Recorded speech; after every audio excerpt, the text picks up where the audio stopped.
The table is turning and turning so fast. France is broke, and the United States job market is declining drastically.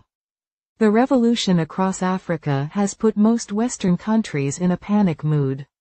The new generation of leaders in Africa has said that enough is enough, and they cannot be taken for granted anymore. Africans are not against the West and can never be. But what they have decided is that whoever wants to work with countries on the continent of Africa shall do so on Africa's terms and conditions. It is not going to be business as usual, where the West would dictate to African countries how to run their systems. Again, France, which has been in Africa for so many years, exploiting its natural resources, has already started collapsing because the countries in Africa have stopped France from mining mineral resources. If France had done the right thing when they had the opportunity, no one would have sent them out, but they thought that African countries could never develop to the extent of challenging them. Hence, they took Africans for granted, and now the table has turned drastically.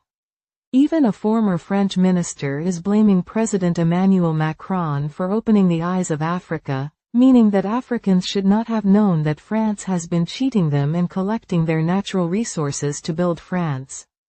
What a funny and surprising statement coming from a minister in France. Right now, France is begging, asking Captain Ibrahim Traoré to allow them to come back to Burkina Faso and continue their mining operation in the country. France promised to make it a win-win situation. They also promised not to cheat African countries again.